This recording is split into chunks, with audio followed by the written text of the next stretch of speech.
దేవుని పరిశుద్ధ ఘననామమునకు మహిమ కలుగును గాక. ఈ ఉదయకాలపు పరిశుద్ధ ఆరాధనకు చేసిన మీ అందరికీ మన ప్రభువును అద్వితీయ రక్షకుడైన క్రీస్తు పేరిట శుభములు తెలియజేస్తూ ఆరాధనకు మిమ్మల్ని ప్రేమతో ఆహ్వానిస్తూ ఉన్నాను.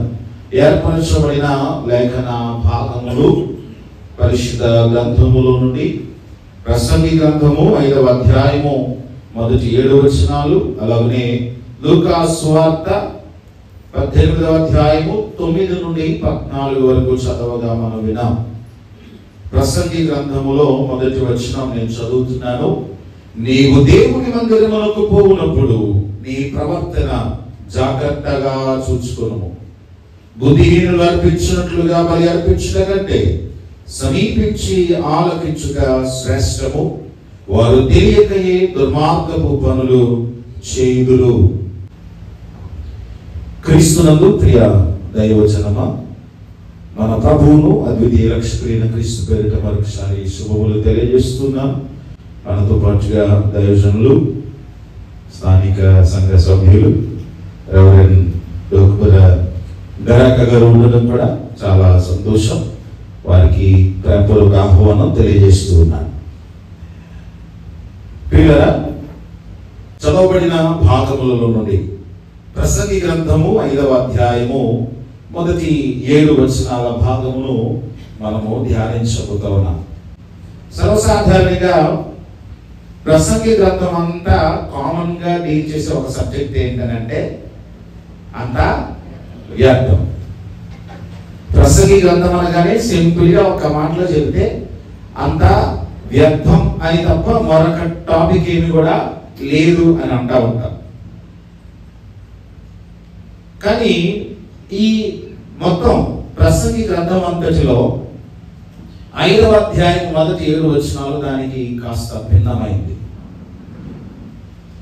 ఈ 7 వచనాలలో కూడా వ్యర్థమని సంబోధించకుండా దానికి కొంచెం భిన్నంగా, బహుశా నేను అనుకుంటాను ఆయన రాస్తా ఉన్నప్పుడు రాస్తూ రాస్తూ రాస్తూ మొదటి 3 అధ్యాయాలు ఒకలాగా రాస్తే 4వ అధ్యాయానికి వచ్చేసరికి మీరు కావాలి తిరిగిన తర్వాత చదవండి, కనీసం దేవుడు అనే పదాన్ని కూడా 4వ అధ్యాయంలో ఉపయోగించలేదు. 4వ అధ్యాయంలో దేవుడు అని కూడా వ్రాయలా. అంటే లోక పరిస్థితులు, కామన్ ఇష్యూస్, సూర్యుని క్రింద జరుగుతున్న పరిస్థితులని ఆయన రాసుకుంటూ వ్యర్థము వ్యర్థము వ్యర్థం అని చెప్పుకుంటూ వెళ్ళిపోతున్నాడు. దేవుని గురించిన సందర్భమే ఆ అధ్యాయంలో కనవల్ల.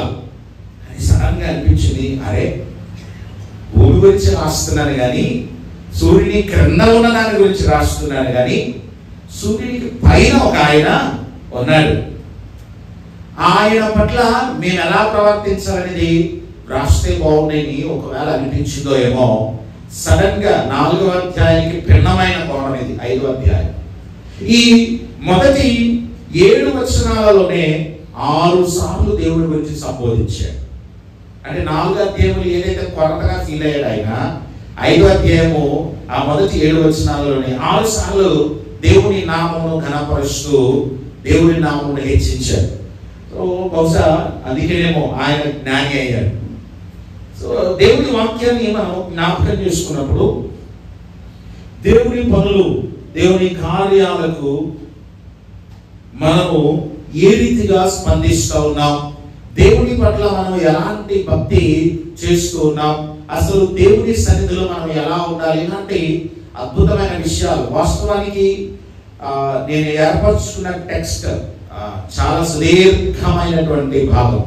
వచనాలు 7 కానీ ఒక్కొక్క వచనము కొన్ని గంటల సందేశము చెప్పబడేది. కానీ నాకు ఇవ్వబడిన సమయాన్ని బట్టి మనం ఇందులో అత్యంత ప్రాముఖ్యమైన 3 విషయాలు మనం నేర్చుకున్నాం. దేవుని వాక్యాన్ని మనం పరిశీలించినప్పుడు దీనికి చాలా చక్కటి టైటిల్స్ పెట్టుకోవచ్చు. ఆరాధన కొరకైన హెచ్చరిక, లేదనంటే దేవుడు ఆకాశం ముందున్నాడు, మనము భూమి మీద ఉన్నాము అని కానీ, లేదంటే దేవుని హెచ్చరిక అని కానీ, దేవుని మందిరంలో నువ్వు ఎలా ఉన్నావు, ఏదైనా చాయిస్ ఈజ్ యువర్స్. మీరు ఆ టెక్స్ట్ మరలా ఒకసారి ఈ ప్రసంగం తర్వాత మరలా ఒకవేళ ఇంటికి వెళ్ళిన తర్వాత చదివితే మీకు మరొక కోణాన్ని దేవుడు తెలియపరచవచ్చు. అందుకే నేను ఒకటే బేస్ చేయట్లా, ఈ కొన్ని ఆలోచనలు ఇచ్చాను అంతే.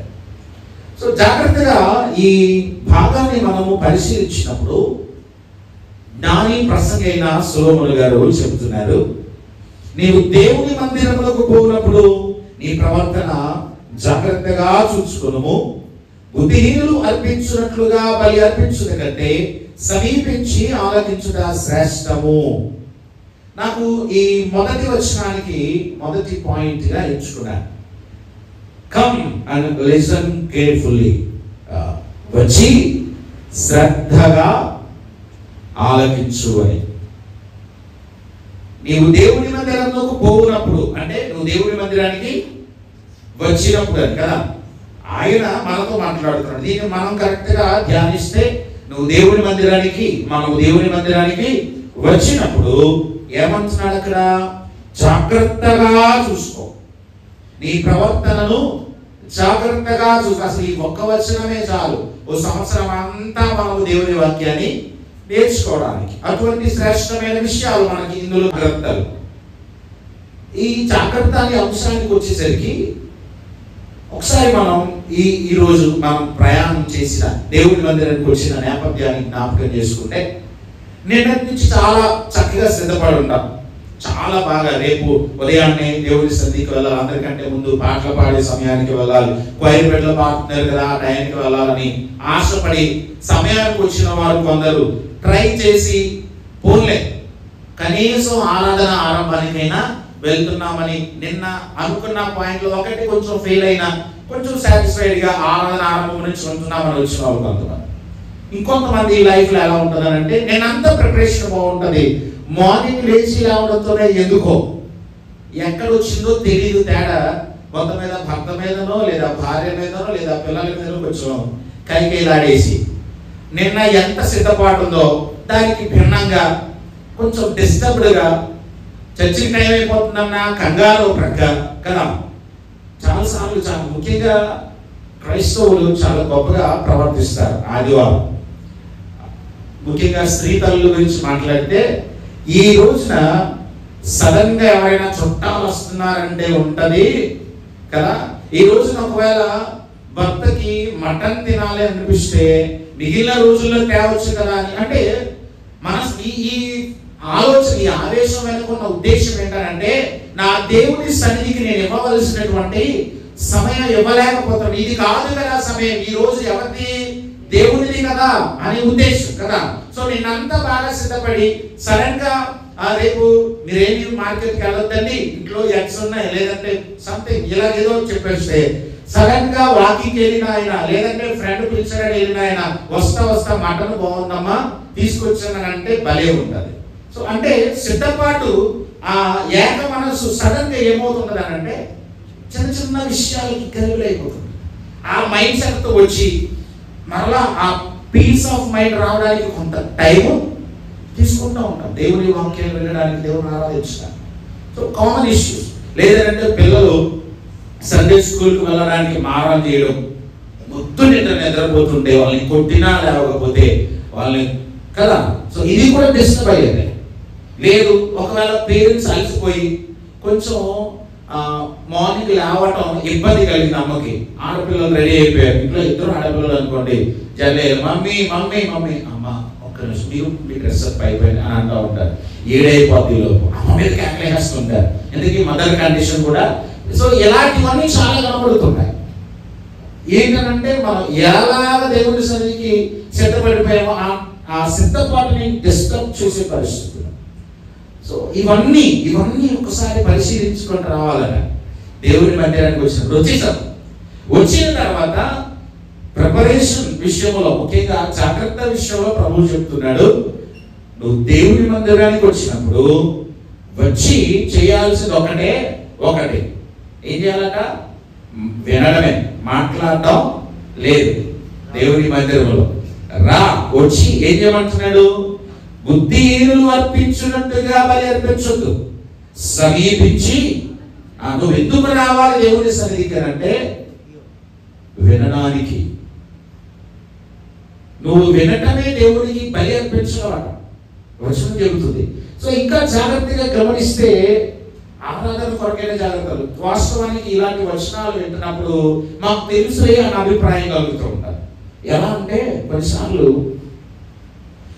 డ్రైవింగ్ చేస్తున్నప్పుడు కొన్ని రూల్స్ ఉంటాయి. ఆ కార్ అయినా బైక్ అయినా కనీసం సైకిల్ అయినా కూడా, ఎందుకు సైకిలే కాదు, నడిచి వెళ్తున్నప్పుడు కూడా రోడ్డు మధ్యలోంచి దాటుతున్నప్పుడు ఏం చేయకూడదు, సెల్ ఫోను పక్కన నువ్వు నడిస్తే వేరు, రోడ్డును దాటుతున్నప్పుడు నడిచి వెళ్తున్నా కూడా ఇది హెచ్చరిక ఖచ్చితంగా. అందుకే దేవుని వాక్యం చెబుతున్న శాశ్వతమైన విషయం, దేవుని హెచ్చరికలలో మొట్టమొదటిగా కమ్ అండ్ లిసన్ కేర్ఫుల్లీ, వచ్చి శ్రద్ధగా దేవుని వాక్యమును ఆలకించుము అని ప్రభువు తెలియజేస్తూ ఉన్నాడు. అసలు ఎందుకు జాగ్రత్త అవసరం? చర్చికి దేవుని మందిరానికి వచ్చే వారికి జాగ్రత్త ఎందుకు అవసరం? ఎందుకు అని అంటే ఇక్కడ మనం కలుసుకునే వ్యక్తి, ఇక్కడికి మనం వస్తున్నప్పుడు ఇక్కడ ఆరాధించే ఆ దైవము సామాన్యుడు కాదు. ఆయన సృష్టికర్త, ఆయన భీకరుడు, ఆయన సార్వభౌముడు. ఆయన నిజముగా ఆయన దహించొక్కిలిగా గనక దిగి వస్తే ఆ అగ్ని కేరళను తట్టుకునే సామర్థ్యము మనకి లేదు. అటువంటి భీకరుడైన దేవుడు మన కోసం తనను తాను తగ్గించుకొని ఈ గుడారములో మన ఆరాధన కొరకు ఎదురు చూస్తున్నప్పుడు మనం ఎంతో శ్రద్ధగా దేవుని సన్నిధికి రావలసిన వారమై ఉన్నాం. బయట విషయాల్లో ఎన్నో జాగ్రత్తలు తీసుకొని అనుసరిస్తూ ఉంటాం, కానీ దేవుని మందిరం విషయంలో చాలా నిర్లక్ష్య వైఖరి కలిగి ఉంటాం. అందుకేనేమో ప్రకటన గ్రంథం 2వ అధ్యాయము 3వ అధ్యాయం అంతా 7 సంఘాలతో యేసు ప్రభువారు మాట్లాడుతూ 7 సంఘాలతో కూడా కామన్ గా ఒక మాట అన్నాడు. సంఘములతో ఆత్మ చెప్పుచున్న మాట చెవి గలవాడు వినుగాక. సంఘములతో ఆత్మ చెప్పుచున్న మాట చెవి గలవాడు వినుగాక. సడన్ గా నేను ఇందాక ఏం చెప్పాను, ప్రసంగి 4వ అధ్యాయంలో దేవుని కొరకైన ఆలోచన ఏమీ లేకుండా వెంటనే తేరుకున్నవాడై దేవుని మందిరం కొరకు, దేవుని సన్నిధి కొరకు భక్తులకు హెచ్చరికను చెప్పాలి అని అనుకున్నట్టుగా మొదటి 7 వచనాలను చాలా గంభీరంగా ప్రారంభించారు. సో జాగ్రత్తగా గమనిస్తే ప్రభువు చెబుతున్నాడు, శ్రద్ధగా వినటం అనేది దేవుడు మన నుండి కోరుకుంటున్నాడు. ఎంత రావటం అనేది చాలా ప్రాముఖ్యం. వచ్చి మనము వ్యర్థమైన మాటల వైపు, వ్యర్థమైన వాటి వైపు మనస్సు పెట్టకుండా దేవుని వాక్యమును మనం ఏం చేయాలా? శ్రద్ధగా వినాలి. దేవుని మందిరానికి మనకు అనుకూలమైన సమయంలో వస్తూ వెళ్తూ ఉంటాం. ఆదివారం ఒక టైమింగ్ మనం పెట్టుకున్నా కూడా సమయ పాలన లేకుండా చాలా సార్లు ఏదో ఒక టైంలో, నాకు ఒకసారి ఆశ్చర్యం అనిపిస్తుంది, నాకే కాదు చాలా మంది దైవజనులకు, విజ్ఞాపన ప్రార్థన అంటే సంఘం యొక్క అటెండెన్స్ ని మనం ఆలోచిస్తే విజ్ఞాపన ప్రార్థనకి ముందు, విజ్ఞాపన ప్రార్థనకి తర్వాత అన్నట్టు ఉంటుంది. కొన్ని సంఘాలలో స్పెషల్ గా ప్రైజ్ అండ్ వర్షిప్ ఉంటుంది. అంటే వాక్యానికి ముందు ఒక పావు గంట, అర్ధ గంట ప్రైజ్ అండ్ వర్షిప్ ఉంటుంది. ఆ సంఘాలు ఏంటంటే ప్రైజ్ అండ్ వర్షిప్ కి ముందు, ప్రైజ్ అండ్ వర్షిప్ తర్వాత. కానీ ప్రభువు కోరుకుంటున్నది కాదు. ఆరాధన అంటే అర్థం ఏంటంటే ప్రారంభములో క్వైర్ టీమ్ పాటలు ప్రారంభించబడిన నాటి నుండి ఆ సమయం అంటే 9 గంటల నుండి ముగింపు ఆశీర్వాదం తండ్రి కుమార శుద్ధాత్మ వరకు కలిగిన ఆ మొత్తం ప్రక్రియని ఆరాధన అని అంటాం. అన్నిటికీ ఒకే సమానత్వం. ఇవన్నీ కూడా దేవుడి నామ ఘనత కొరకు మనం జరిగించేది. ఒక ప్రసంగం మాత్రము దేవుడు మనకు బోధించేది, మిగిలిన విషయాలన్నీ కూడా దేవునికి మనము అర్పించే నైవేద్యం, ధూపం, ఆరాధన. సో ఇందులో ఏది విభజన కాదు. మరప్పుడు మధ్యలో నువ్వు జాయిన్ అయితే ఆరాధనకి పరిపూర్ణత ఎక్కడ వస్తుంది? అందుకే మొట్టమొదటి జాగ్రత్త ఎక్కడ ఆరంభం అవ్వాలనంటే దేవుని మందిరానికి వచ్చే సందర్భంలోనే. దేవుని మందిరానికి వెళ్ళేటప్పుడే రైట్ టైం, ఏర్పరచబడిన సమయానికే మందిరము నిండా దేవుని ఆరాధికులు వచ్చేస్తున్నారు. అందరూ కలిసి ఇక్కడ కూర్చున్నప్పుడు, ఇక్కడ క్వైర్ బిడ్డలు పాటలు పాడుతున్నప్పుడు, ఆ పాటలు మీ పాటలతో కలిసి ఏకీభవించి ఆరాధిస్తున్నప్పుడు దేవుడు పరిశుద్ధాత్ముడు, ఆరాధనకు ప్రీతి పాత్రుడైన దేవుడు ఆయన దూతల పరివారం ఇక్కడికి వచ్చి మనతో కలిసి ఆ దేవతలు ఆరాధిస్తూ ఉంటే ఆరాధన ఆయన ఆగ్రానిస్తాడు. అంత ధన్యకరమైన అనుభవాన్ని ఆరాధనకు లేట్గా వచ్చేవారు ఏం చేస్తున్నారు? మిస్ అయిపోతున్నారు. సో జాగ్రత్త. టైం పంక్చువాలిటీ దేనికోసమనంటే దేవుణ్ణి ఆరాధించడానికి ఆతురత, ఆసక్తి, సమయ పాలన ఖచ్చితంగా అవసరం. వచ్చిన తర్వాత మనము చేయవలసినది ఏంటంటే వినడం, వేరే పని అప్పట్ల.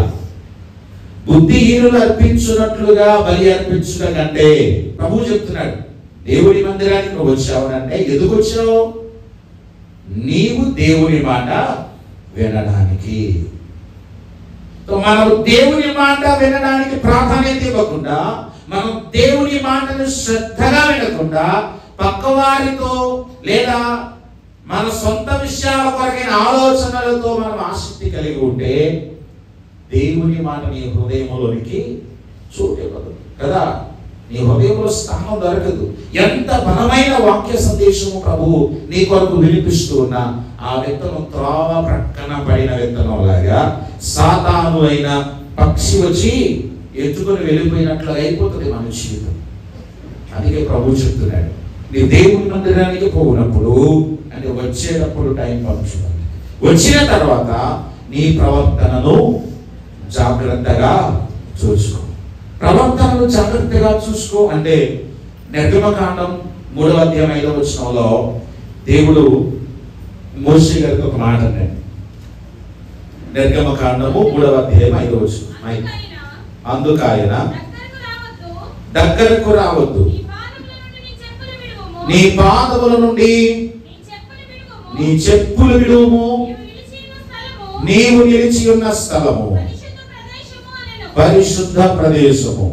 సో ప్రవర్తనని దేవుని ఎదుట చూపించడానికి అక్కడ మోషే గారి ద్వారా దేవుడు తెలియజేస్తూ ఉన్నాడు. నీవు నిలిచి ఉన్న స్థలము పరిశుద్ధ స్థలము గనుక నీ పాదముల యొక్క చెప్పులు విడువుము అని. అక్కడ మెయిన్ గా ఒకసారి ఆలోచిస్తే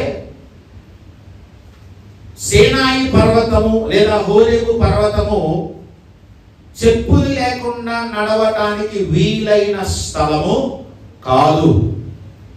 ఆ రాయి చాలా షార్పుగా, ఒకవేళ కింద మామూలుగా జారి పడిన వెంటనే హెడ్ ఇంజూరీ కానీ లేదా ఏదైనా ఫ్రాక్చర్ కానీ అయ్యేంత ప్రమాదకరమైన స్థలం అట. అలాంటి ప్రదేశంలో ఆతురతగా దహించు అగ్నిగా మండుచున్న పొదలు మాట్లాడుతున్న దేవుడి దగ్గరికి చెప్పులు విడువమన్నాడు. అక్కడ మోషే చేసిన పని మనం నేర్చుకోవాలి. రెండవది, చెప్పులు విడిచిపెట్టు అని అన్నప్పుడు మోషే, దేవా నేనున్న స్థలము దీని ప్రమాదకరమైన స్థితి నీకు తెలీదా అని అడగల.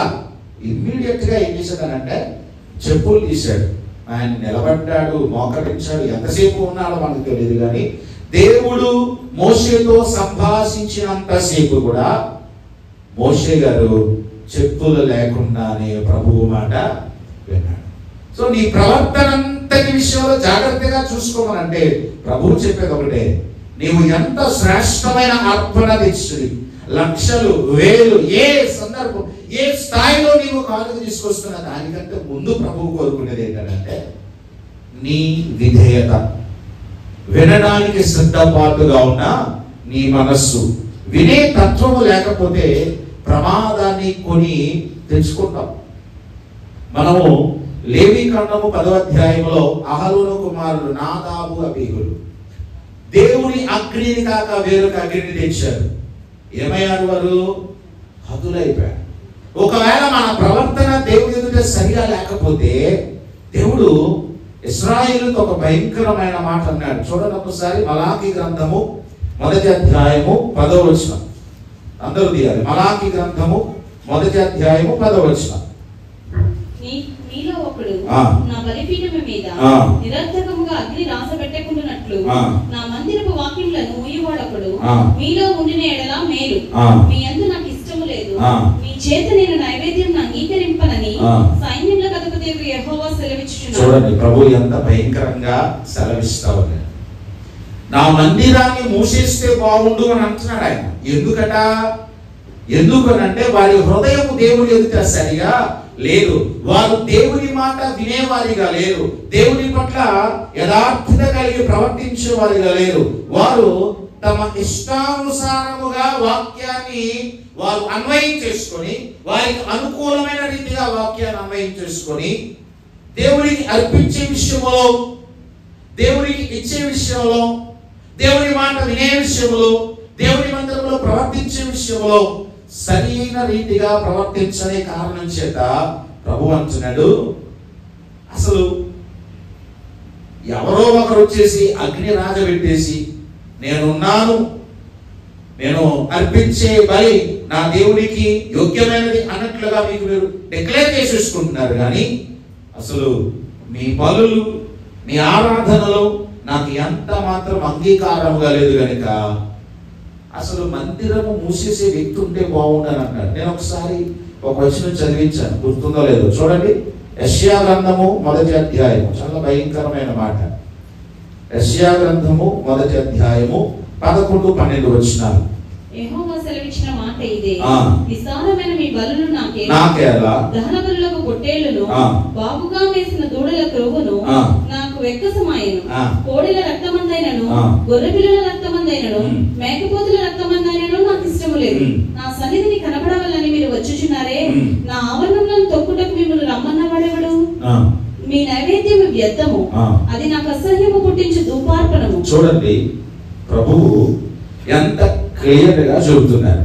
ఎందుకు మీ బలులు నాకొద్దు, నా సన్నిధికి మీరు రావద్దని అంటున్నాడు అని అంటే, అదే 1వ అధ్యాయంలో 2-3 వచనాలలో, నేను పిల్లలను పెంచి వారిని గొప్పవారిగా చేశాను, వారు నా మీద తిరగబడి ఉన్నారు. తల్లిదండ్రులు కూడా ఒక రిటైర్మెంట్ అయిన తర్వాత పిల్లలు కనుక తిరగబడితే అప్పుడు ఏం చేస్తారు? నా మాట వెళ్ళేది మీకు నా ఆస్తి మీద హక్కు లేదు. మా జీవితం మేము మా ఆస్తిని అనుభవించిన తర్వాత మమ్మల్ని ఎవరు చూస్తారో వాళ్ళకి, అంతే కదండి. లేదనంటే ఎవరో ఒక మనిషిని డ్యూటీకి పెట్టేసుకుంటాం, ఆ వ్యక్తి నమ్మకంగా ఉంటే అవసరమైతే వాడికే మేము రాష్ట్రం అని అంటారు. లోకంలో తల్లిదండ్రులు, సొంత తల్లిదండ్రులు అలా అంటారు. దేవుడు అంటున్నాడు, ఎందుకు? తిరుగుబాటు చేయడం చేత, మాట వినకపోవడం చేత, నవమాసాలు మోసి కని పెంచి విద్యాబుద్ధులు నేర్పించి ఒక ఉన్నత స్థాయికి ఆ బిడ్డలను తీసుకొచ్చి కుటుంబాలుగా కట్టి వారి పిల్లలు, వారి పెళ్లి ఇవన్నీ చూస్తూ నా బాధ్యత వహిస్తున్నా ఆ తల్లిదండ్రుల మాట వినలేని బిడ్డల విషయంలో వృద్ధాప్యములను తల్లిదండ్రులే అలా ఆలోచించినప్పుడు దేవుడు ఈ రోజు మనం ఎలా ప్రవర్తించిన మరలా రేపటి దినాన్ని మనకు అనుగ్రహిస్తున్నాడు. దేనిని బట్టి? ఆయన నమ్మకత్వాన్ని బట్టి, ఆయన వాత్సల్యతను బట్టి, ఆయన కృపను బట్టి. విలాపవాక్యములు 3:21-22 ఉన్న మాట చెప్తున్నాను, తీయొద్దు కదా. మరుసటి దినాన్ని మనం చూస్తున్నామంటే నీవు వాత్సల్యమును బట్టి మాకు మరొక దినాన్ని చూపిస్తున్నావు అంటాడు. ప్రభు వాత్సల్యతను బట్టి మనము నిర్మూలము కాకుండా ఉన్నవారము అని అంటాడు ఆయన. దేవుని వాత్సల్యమును బట్టి మరొక దినాన్ని మనం చూడగలుగుతున్నా. ఆ మరుసటి దినాన్ని కూడా ఈ రోజు ప్రవర్తించినట్లే, నిన్న ప్రవర్తించినట్లే, మొన్న ప్రవర్తించినట్లే అవిధేయతతో, వినని స్వభావంతో ప్రవర్తిస్తే దేవుడు ఏమంటున్నాడు ఇక్కడ? అదే అంటాడు, నువ్వు ప్రార్థన చేస్తానికి మోకరిస్తున్నావు కానీ నిన్ను ఎవడైనా ప్రార్థన చేయమంది అని అంటాడు దేవుడు. అంటే దాని అర్థం దేవుడు నీ ప్రార్థన, మన ప్రార్థన వినడానికి మనస్సు పెట్టట్లా. కారణం ఏంటంటే మాట వినే తత్వము నీలో లేదు. మార్పు చెందాలి అన్న ఆలోచన, మారాలి అన్న ఆసక్తి నీలో లేదు. సరే, నేనేదైనా మాట్లాడదాం, నేనేదైనా నీ ప్రవర్తనను సరిచేద్దాం అనేసరికి వ్యర్థంగా మాట్లాడేస్తున్నావు అంటున్నాడు ప్రసంగి గ్రంథంలో. మనం కిందకి చదువుకుంటూ వెళ్తే చూడండి ఒకసారి. ప్రసంగి గ్రంథంలో 5వ అధ్యాయంలో 2వ వచనం. నీవు దేవుని సన్నిధిని అనాలోచనగా పలుకుటకు నీ హృదయంలో త్వరపడనీయక నీ నోటిని కాచుకోము. చూడండి ఏం చేస్తున్నారట. నేనేమో విను అని అన్నాను, నువ్వు రా నా సన్నిధికి వచ్చి నా మాట విను. వినడం అని అంటే చెప్పిన దాని ప్రకారం చెయ్యటానికి అంగీకారం. మౌనంగా దేవుని మాట వినడం అంటే అర్థం ఏంటంటే ఆ వాక్యానికి పూర్తిగా అంగీకరించి ఆ దేవుని మాటకు సంపూర్ణ విధేయతతో నేను ఇక నుంచి దేవుని వాక్య ప్రకారమే జీవిస్తానని తీర్మానించుకొని మరుక్షణము నుండే ఆ వాక్యానుసారంగా ప్రవర్తించడం. మనము ఇశ్రాయేలీయుల మొదటి రాజైన సౌలు దగ్గర ఈ తీరుని మనం గమనిస్తాం. జాగ్రత్తగా గమనిస్తే సమూయేలు మొదటి గ్రంథములో 15వ అధ్యాయము 22వ వచనం. అందుకు సమూయేలు తాను సెలవిచ్చిన ఆజ్ఞను ఒకడు గైకొనుట వలన యెహోవా సంతోషించునట్లు ఒకడు దహన బలులను అర్పించుట వలన ఆయన సంతోషించునా ఆలోచించుము.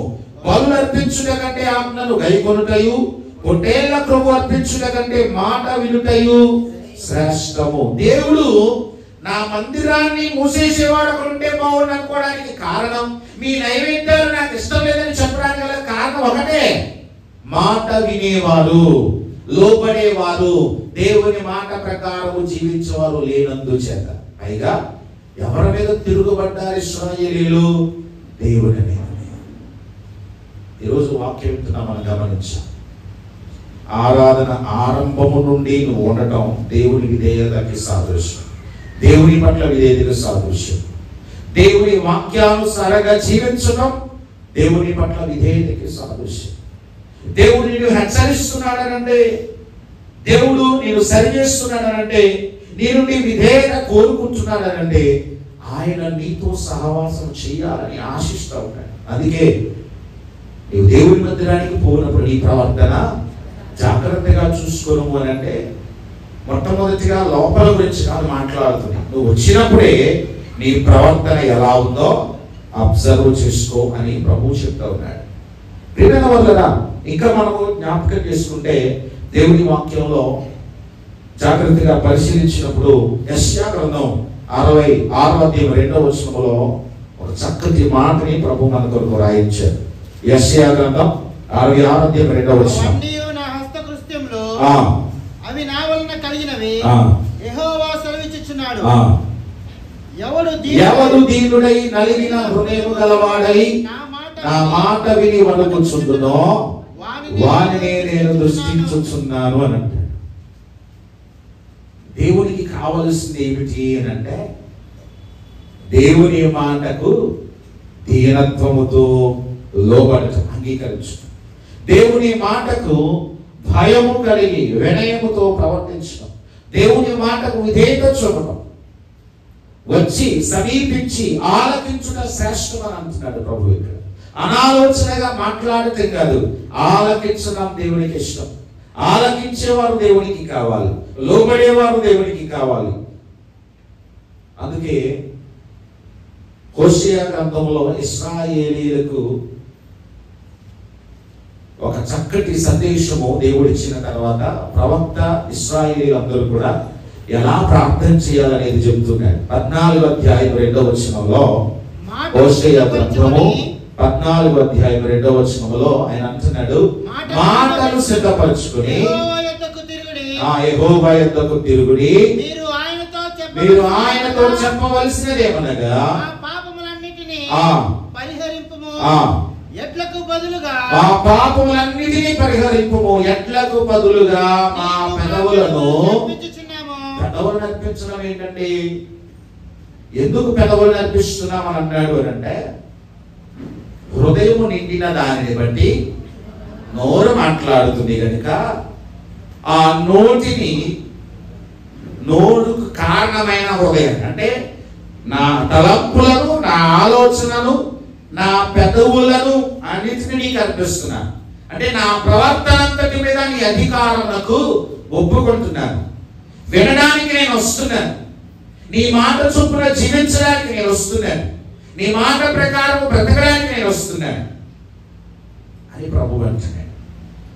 వచ్చి దేవుని మాటను శ్రద్ధగా వింటే, వచ్చి దేవుని మాట ప్రకారం జీవిస్తే, యెషయా గ్రంథం 1:22 ఉంటుంది, 21-22 సమ్మతించి మీరు నా మాటలను అంగీకరించిన యెడల భూమి యొక్క మంచి పదార్థములను అనుభవించుదురు అనే మాట చూస్తాం. కనుక ప్రభు అంటున్నాడు, రా దేవుని సన్నిధికి వచ్చి శ్రద్ధగా దేవుని వాక్యాన్ని వినడానికే నీవు మనస్సు పెట్టాలి.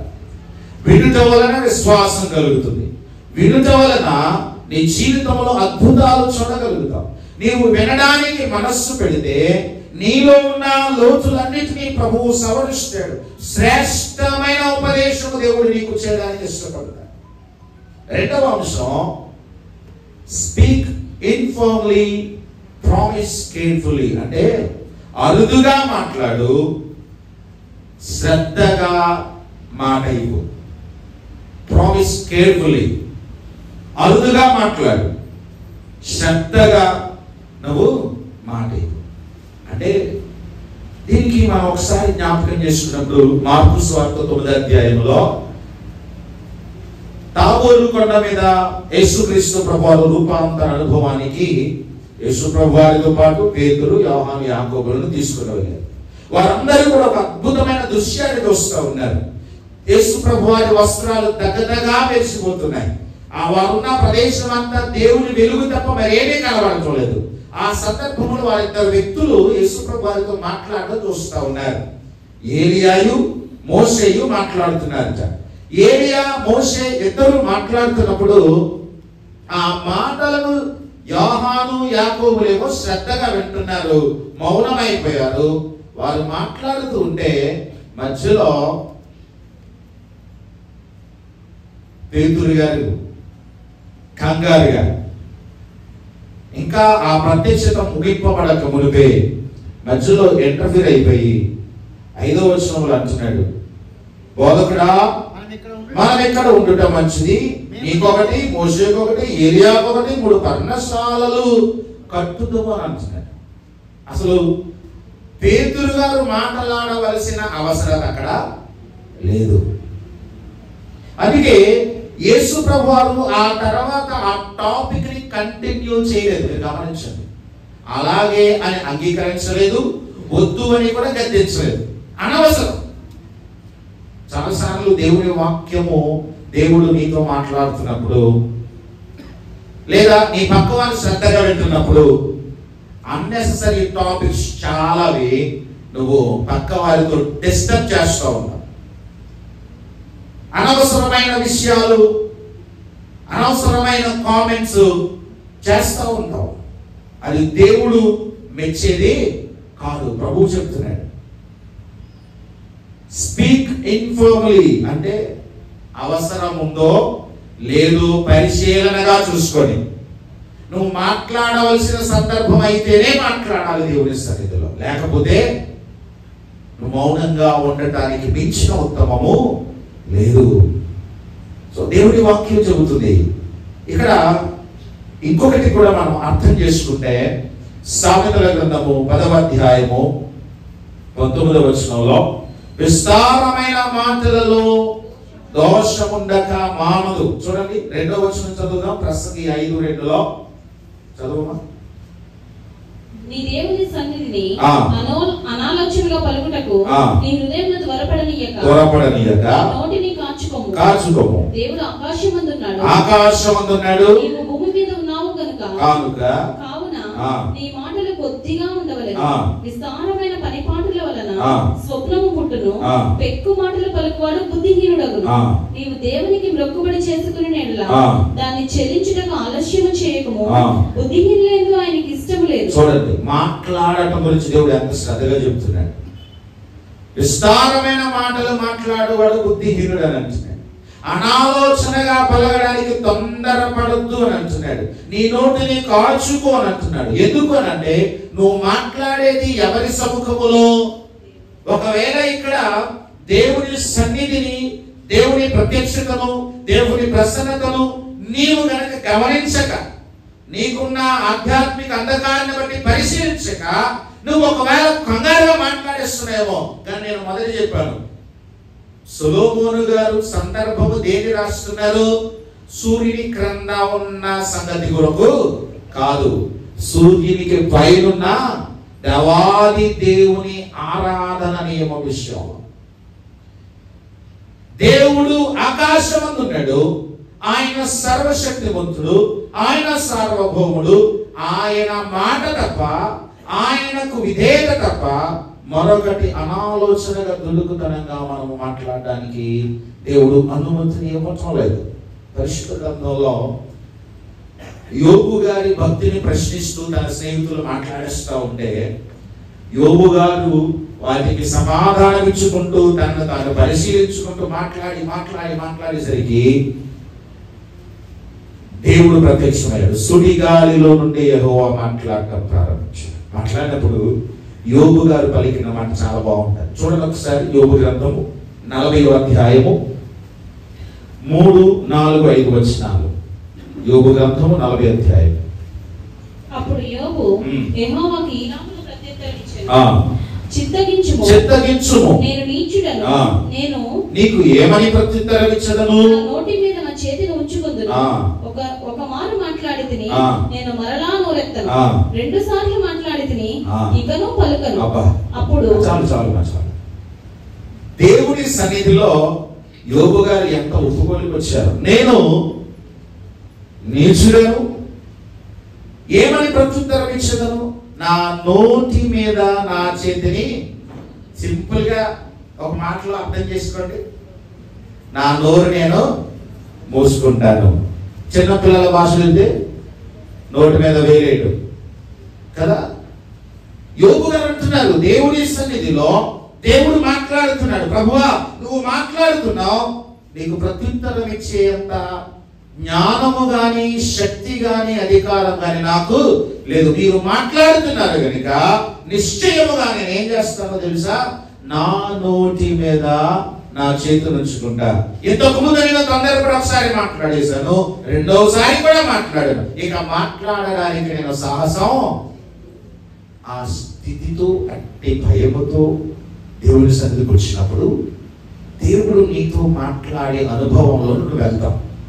ఇక్కడికి వచ్చినప్పుడు మనం మాట్లాడుకుంటా ఉంటే దేవుని మాట మన హృదయంలోకి వెళ్ళదు. దేవుడు ఏం మాట్లాడుతున్నాడని చెవి రెక్కించుకోవడం అంటే ఏంటి? చాలా పరిశీలనగా. నాకు ఈ సందర్భంలో ఆలోచిస్తే పరిశీలనగా అంటే రాజులు 1వ గ్రంథం 19వ అధ్యాయంలో తీయొద్దు కానీ సందర్భం చెబుతారు. 2 పర్యాయములు ఏలేకి కడుపు నిండా భోజనం పెట్టి ప్రయాణం ముందు వెళ్ళు అని దేవదూత లేపిన తర్వాత తినేసి ప్రయాణం చేశాడు. ప్రయాణం చేసి హోరేబులో 40 రోజులు ఉపవాసముతో దేవుని తట్టు ఆసక్తిగా చూస్తూ ఉన్నాడు. భయంకరమైన శబ్దం, ఉరుములు, మెరుపులు, ఆ దేవుని ఉనికిని సాదృశ్యంగా హోరేబు కొండ అదిరిపోయి రాళ్ళు, పెద్ద పెద్ద రాళ్ళు దొల్లుకుంటూ వచ్చేస్తున్నాయనంట.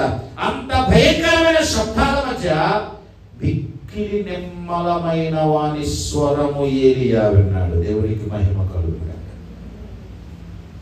ఎంత గంభీరమైన శబ్దాల మధ్య ఈ సౌండ్, ఈ ప్రతికూలపు, ఈ చుట్టుప్రక్కల ఉన్నవారు, ఈ వీటన్నిటి మధ్య దేవుని సన్నిధిలో నువ్వు ఏం వినగలలో తెలుసా?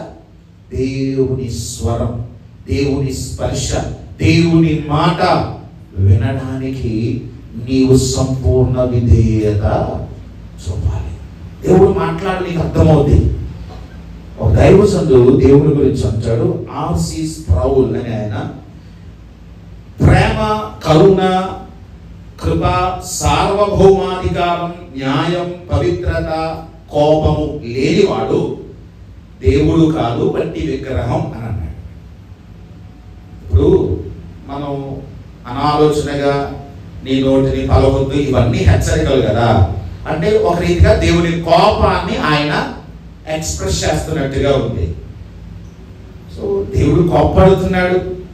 ఆయన దేవుడు, ఆయన ప్రేమే కాదు, ఆయన కృపే కాదు, ఆయన కరుణే కాదు, ఆయన అధికారమే కాదు, ఆయన కోపము కూడా నువ్వు తెలుసుకోగలగాలి, గుర్తెరగలగాలి. ఎప్పుడైనా సరే భార్యాభర్తల దాంపత్య జీవితంలో కూడా చాలా మంది ప్రేమ అంటే ఏమర్థం చేసుకుంటారనంటే ఎంతసేపు అమ్మ అని, ఎంతసేపు ఎవండి అని బుజ్జగింపులు అనుకుంటారు. కాదు కాదు, ప్రేమ కోపాన్ని కూడా ప్రదర్శిస్తారు. ఆ కోపం వెనుక ఉన్నదే ప్రేమ. ప్రేమ లేకపోతే నువ్వేమైపోతే నాకెందుకని పట్టించుకో.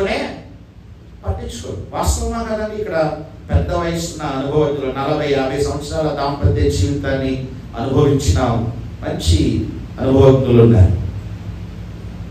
విశాఖకరమైన విషయం అంటే ఎంత అనుభవంలో కూడా కొన్నిసార్లు వాళ్ళలో కూడా అస్తం ఈ రోజంతా మీరు నా మీద కేకలు వేసారు, చిరాకు ఉన్నారు అంటే అంత అనుభవంలో ఆ మొదటి ప్రేమ అంతా గమనించకుండా ఆ చిరాకు. కానీ వాక్యం చెబుతుంది ప్రేమ ఉన్నది అని అంటే కోపం ఉంటుంది. కోపము కూడా ప్రేమయే. మరి భూమి మీద నీ భర్త, నీ భార్య లేదా నీ తల్లిదండ్రులు కోపము ప్రేమ అయినప్పుడు దేవుడు కోపపడుతున్నాడు అంటే అర్థం ఏంటి? దేవుడు నిన్ను ప్రేమిస్తున్నాడు, దేవుడు నిన్ను సరి చేయడానికి ఇష్టపడుతున్నాడు. నీవు ఆయనలా మారాలి అని దేవుడు ఆశించి ఇన్ని అవకాశాలు ఆయన ఇస్తూ ఉన్నాడు. దేవుని వాక్యంలో గమనిస్తే అనాలోచనగా పలికి ఆశీర్వాదాలు దూరం చేసుకున్న వ్యక్తులు చాలా మంది ఉన్నారు పరిశుద్ధ గ్రంథంలో. కొందరైతే మొక్కిన మొక్కు తీర్చలేకపోయారు, కొందరు అనాలోచనగా మొక్కేసుకున్నారు. యాకోబు గారిని చూస్తే ఆదికాండం 28వ అధ్యాయంలో దేవా నీవు నాకు తోడై ఉంటే, నేను చేసే పనులన్నిటిలో నీవు నన్ను అభివృద్ధి పరిస్తే, నిశ్చయముగా మరలా నీవు నన్ను వెనక్కి తోడుకొని వస్తే నాకు కలిగిన ఆస్తి అంతలో దశమ భాగం నేను నీకు ఇస్తాను అని ప్రామిస్ చేశాడు. కానీ చరిత్రలో ఎక్కడ ఆయన దశమ భాగం ఇచ్చినట్టు. యెఫ్తా గారిని జ్ఞాపకం చేసుకుంటే దేవా నీవు నాకు యుద్ధములో విజయం కలుగజేస్తే నా ఇంటి నుండి మొట్టమొదటి ఏదైతే ఎదుర్కొని వస్తుందో, అలా కాకుండా ఒక పర్టికులర్ థింగ్ దేవా అంటే ఆ మాట చెప్పడం వెనక కూడా ఉద్దేశం ఏంటంటే ఇశ్రాయేలీల నివాసములో మొట్టమొదటిగా గొర్రెల మంద ఉంటది. ఆయన ఆశని శ్రేష్టమైన గొర్రెలు మొట్టమొదటి పెట్టుకుంటారట. సో ఆ గొర్రె పిల్ల ఏదో వస్తుందని అనుకున్నాడు ఆయన. అలా ఎందుకు అనుకోవాలి? నా గొర్రెల మందలో శ్రేష్టమైన 10 గొర్రెలు ఇచ్చేస్తాను అనొచ్చు కదా. అనలా. తొందరపాట్లు ఎవరు ఎదుర్చారు అది ఆయనకి తెలియదు. సో అనాలోచనగా పలకటం అంటే చాలా జాగ్రత్తగా ఉండాలి. మనము చదివిన భాగంలో కూడా లూకాసు వార్త 18వ అధ్యాయంలో 2 మహాభక్తులు ఉన్నారు. 2 భక్తులే, పరిసయ్యుడు, సొంకరి. పరిసయ్యుడు చాలా అనాలోచనగా నేనున్నది దేవుని సన్నిధిలోని, నేను మాట్లాడుతున్నది దేవునితోని, దేవుడు ఆకాశం ముందు ఉన్నాడు, ఆయన నా మాట వింటున్నాడు, నేను మాట్లాడే ప్రతి మాటకి లెక్క చెప్పాలి అనే ఆలోచన కూడా లేకుండా చోరులను, అన్యాయస్తులను, వ్యభిచారులను ఈ సుంకరిలాగా కూడా ఉండనందుకు నీకు ఎంత అన్యాయం అండి. పొరుగువాడిని ప్రేమించలేని ప్రార్థన కూడా ఒక ప్రార్థనేనా? పైగా ఎవరి ఎదుట? రారాజైన దేవుని ఎదుట, విరిగి నలిగిన హృదయాన్ని మాత్రమే కోరుకునే దేవుని ఎదుట. విచారం కొందరు ఇంకా ఎలాంటి ప్రార్థనలు చేసేవారు ఉన్నారు. వాక్యం చెబుతుంది. ఇంకా ఏమంటున్నాడు? దేవునికి ఇచ్చినవన్నీ దెప్పి పొడుస్తున్నాడు. నిజం చెప్పాలని జ్ఞాపకం చేయడం కాదు. నేను నీకు ఇది ఇచ్చాను, నేను నీకు ఫ్యాన్ ఇచ్చాను, నేను నీకు కానుక ఇచ్చాను, నేను ఉపవాసం. ఎవరి కోసం ఉపవాసం ఉంటున్నావు? ఉపవాసం ఉండి దేవుడికి సాధించు నీకోసమే కదా. వారానికి 2 సార్లు సంవత్సరం అంతా ఉపవాసం. ఎవరికి మేలు? నువ్వు ఉపవాసం ఉన్నందుకు నీకే కదా దేవుడు ఇస్తున్నాడు. మరి ఇందులో దేవుడికి వచ్చింది ఏముంది? ఉపవాసాన్ని కూడా ఎత్తి చూపి, కానుకలను ఎత్తి చూపి, సింపుల్ గా దేవుడు అన్నాడు అతని కంటే ఇతడు నీతిమంతుడిగా తీర్చబడ్డాడు. ఎవరా అతడు? సుంకరి.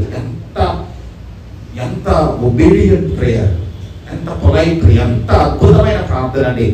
ఆకాశముందున్న దేవుని తట్టు కన్నులెత్తుటకెనను ధైర్యము చాలక రొమ్ముకుడు, ప్రభువా ఏ మొహం పట్టుకొని నా ముఖాన్ని నీవు నివసిస్తున్న ఆకాశం వైపు కన్నులు ఎత్తగలను, పాపిని నాయనా అని అరుస్తున్నాడు.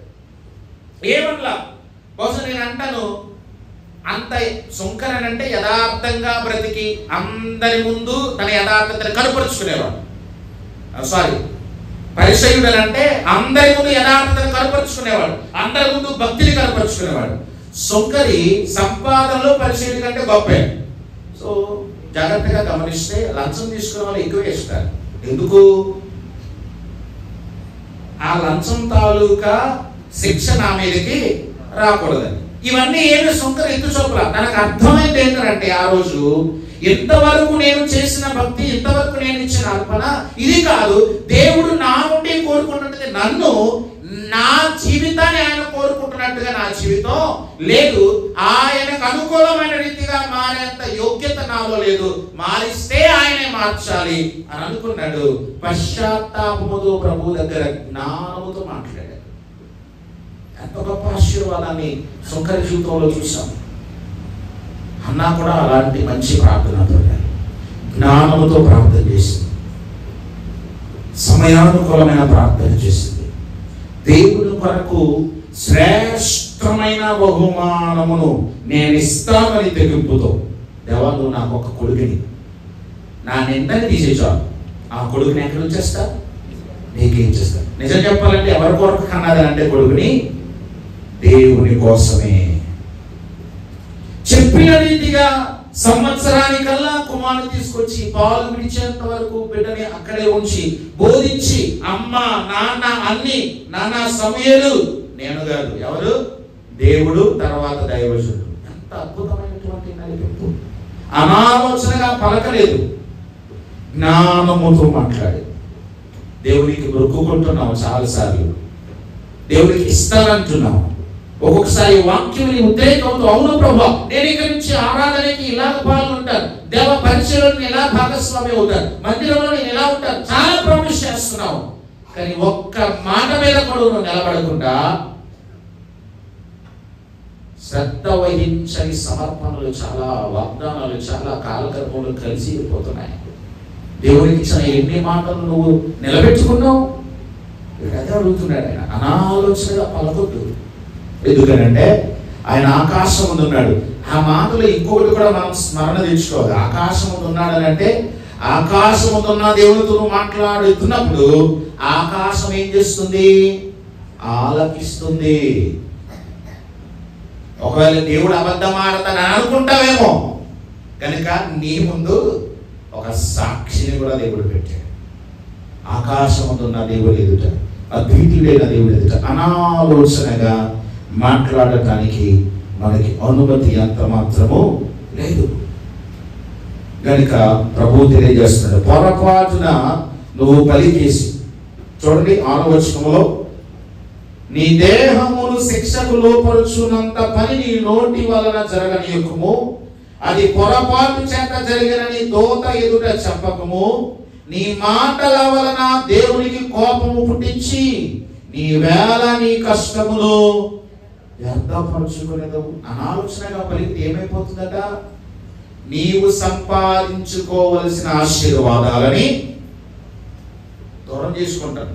నేను అన్నమాట కదా, ఆయనే దేవుడు రాయించిన మాట, అవునా కదా? దేవునికి కోపము పుట్టించి నీ వేళ నీ కష్టమును వ్యర్థపరచుకునేదవు. ఇందులో ఇంకొక అద్భుతమైన విషయాన్ని కూడా దైవజనుడు తెలియజేశాడు. ఫైనల్ గా, కమిట్ టు రెవరెంట్ ఒబీడియన్స్, భక్తిపూర్వక విధేయత దేవుడు కోరుకుంటున్నాడు. ఐగుప్తు దేశంలో 2 మంత్రసానులు, పూయా చెప్పరా, ఎంత భయం కలిగి ప్రవర్తించారు. రాజాజ్ఞ, రాజు ఎంత మూర్ఖుడో తెలుసు. ఉన్నపాటున వాళ్ళిద్దరిని, వాళ్ళ కుటుంబాన్ని, వారి సంతానాన్ని కూడా అవసరమైతే నైలు నదిలో పడేస్తాడు. అవన్నీ తెలుసు. మొసళ్ళు తినేసి ఇవేమి భయపడలా. దేవుడు ఆకాశం ఉన్నాడు, ఆయనకు నేను భయపడాలనుకున్నాను. చాలా మంది స్వప్నాలతో బ్రతికేస్తారట. చాలా స్కిప్ చేసుకుంటూ నేను 3 విషయాలు నేను చెప్తా ఉన్నాను. సో కళలు కాదు విశ్వాస జీవితానికి ఆధారం, స్వప్నాలు కాదు విశ్వాస జీవితానికి ఆధారం. నీ భక్తిని నడిపించేది కళలు కాదు, స్వప్నాలు కాదు. ఇంకా కరెక్ట్గా చెప్పాలంటే కొన్ని సందర్భాల్లో ప్రవచనము కూడా కాదు. ఎందుకంటే అద్భుతమైన ప్రవచనము పరిశుద్ధ గ్రంథం. ఈ లేఖనాధారమైనది కానిదేది కూడా నీ ఆత్మీయ జీవితానికి మేలు చేయదు. కొన్ని సందర్భాలు నీ తృప్తి కోసం దేవుని మాట కానిది కూడా దేవుని మాటగా చెప్పేస్తూ ఉంటారేమో ఎవరైనా.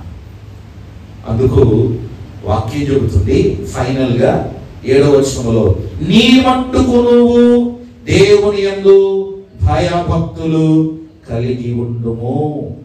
నీ మట్టుకు నీవు దేవుని యందు భయభక్తులు కలిగి ఉండుము అంటే నీ భక్తి నీకు మేలు చేయాలి, నీ పరిశుద్ధత నీకు మేలు చేయాలి, నీ యథార్థత నీకు మేలు చేయాలి. 3 విషయాలు నేర్చుకున్నాం. మొదటిది వచ్చి శ్రద్ధగా వినడానికి ప్రాధాన్యత తప్ప నీవు ఇతరులతో మాట్లాడటానికి నీ నోటిని అనాలోచన ఉపయోగించడానికి అవకాశం ఇవ్వద్దు. మొదటిది. రెండవది, వచ్చిన నీవు అసందర్భమైన మాటలు పలకొద్దు, జ్ఞానము లేని ప్రమాణాలు కూడా చేయొద్దు. మాట ఇచ్చావనంటే దాన్ని నిలబెట్టుకునే శక్తి సామర్థ్యం ఉంటేనే నువ్వు మాట ఇవ్వాలి. మాట ఇవ్వాలి దేవునికి. వాక్యం విన్నప్పుడు స్పందించి మాట ఇవ్వాలి. ఇచ్చిన మాటకు ఖచ్చితంగా కట్టుబడి ఉండాలి, భక్తిని చేయాలి. మాటను నిలబెట్టుకోకపోతే భక్తి పరిపూర్ణతకి రాదు. నీ ప్రవర్తన కోసం దేవుడు మాట్లాడుతున్నప్పుడు, నీ ఆశీర్వాదం కోసం దేవుడు మాట్లాడుతున్నప్పుడు నువ్వు మాట ఇవ్వాలి. దేవుడి తట్టు తిరిగి ఆ మాట ప్రకారం జీవించాలి. 3వదిగా, అన్నిటికంటే ప్రాముఖ్యమైనది దేవుని అందరి భయభక్తులతో కూడిన విధేయత. అది లోపిస్తే, విధేయత లేకపోతే ఉగ్రత పరిగెత్తుకుని వస్తుంది. ప్రియమైన వాళ్ళు కదా, నేను చాలా విచారిస్తూ ఉంటాను. సౌలు గారి కొరకు కనుక ధ్యానిస్తే ఎప్పుడైనా నా డివోషన్లో భలే బాధ కలుగుతుంది. అసలు సౌలు దావీదు స్థానంలో ఉండాల్సిన వాడు. దావీదుకి సౌలుకి దేవుడిచ్చిన ప్రామిసెస్ అన్ని ఒక్కటే. నిజం చెప్పాలనంటే దావీదు కంటే భౌతికముగా ఆధిక్యతలన్నీ సౌలుకి చాలా ఎక్కువ. సౌలుకున్న ఆధిక్యతలు దావీదుకు లేవు. సౌలు గారికి ఉన్న అర్హతలు దావీదుకు లేవు. కానీ సౌలు దేవుని ఆశీర్వాదమును పోగొట్టుకోవడానికి, దేవుని కోపానికి గురి కావడానికి కారణం ఒకటి. మనం ఇందాక చదివాం కదా 15:22 ఆజ్ఞను అతిక్రమించాడు, మాట వినలేదు. శ్రద్ధగా మాట వినుటయందు దేవుడు సంతోషిస్తాడని ఆ స్పృహ ఆయన జీవితంలో లేక శాశ్వత కాలము రాజుగా ఉండాల్సినటువంటి సౌలు ఉద్రేకముతో దేవుని ఆధిక్యతలను, ఆశీర్వాదాలను కోల్పోయాడు. ఆధ్యాత్మిక స్పృహే కోల్పోయాడు. చివరికి మాంత్రికుల దగ్గరికి, కర్ణపిశాచాల దగ్గరకు వెళ్ళిపోయాడు. ఎందుకనంటే దేవుని దగ్గర నుండి జవాబు రానందు చేత. వెనుక వాక్యం చెబుతుంది, దేవుడు ఈ ఉదయ కాలంలో జాగ్రత్తగా ఉన్నామని చెప్తున్నాడు. ఆరాధన అంటే మొత్తం మొదటి క్వైర్ టీం దగ్గర నుంచి ముగింపు కీర్తన వరకు, ఇంకా నిజం చెప్పాలంటే పాట అయిపోయిన తర్వాత ఒకరినొకరు విష్ చేసుకొని సమాధానం చెప్పుకొని వెళ్తారు చూడు, అక్కడి వరకు ఆరాధన భాగమే. ఎన్ని అనుభవాలు మిస్ అయిపోతున్నారు. కనుక దేవునికి లోబడదాం, దేవుని సన్నిధిలో బహు జాగ్రత్తగా ప్రవర్తించుదాం, దేవుని మాట విందాం, అనాలోచనగా పలకకుండా ఆత్మీయమైన ఆశీర్వాదాలు పొందుకుందాం. అట్టి కృప పరిశుద్ధాత్ముడు మనకు దయచేయుగాక. ఆమేన్. ప్రేమపూర్ణమైన తండ్రి, నీకు వందనాలయ్యా. నీవు మమ్మల్ని హెచ్చరిస్తున్నప్పుడు, మీరు మమ్మల్ని గద్దిస్తున్నప్పుడు, దేవా మీ సన్నిధికి మేము వచ్చినప్పుడు మా మాటలు కొద్దిగా, మీ మాటలు హెచ్చుగా ఉండునట్లు, విస్తారమైన మాటలు కాక దేవా నీ సన్నిధిలో మీరు అద్వితీయ సత్య దేవుడు అని, మీరు విరిగి నలిగిన హృదయమును లక్ష్య పెట్టు వారిని గుర్తిరిగి విధేయతతో బహు భయభక్తులను కలిగి నిన్ను మహిమపరచు ధన్యత మాకు దయచేయమని దేవా, సౌలు వలె నీ ఆధిక్యతలను మేము దూరం చేసుకోకుండా హన్నా ఏ రీతిగా ఈ సన్నిధిలో ఆశీర్వాదకరమైన పాత్రగా ఉండిందో దేవా, అట్టి ఆశీర్వాదము దేవా మా జీవితాలను మీరు దయచేయమని, సుంకరి కలిగిన గొప్ప రక్షణ అనుభవములో మేము కలిగి ఉండడానికి కృప చూపమని యేసు నామమున ప్రార్థిస్తున్నాను తండ్రి, ఆమేన్.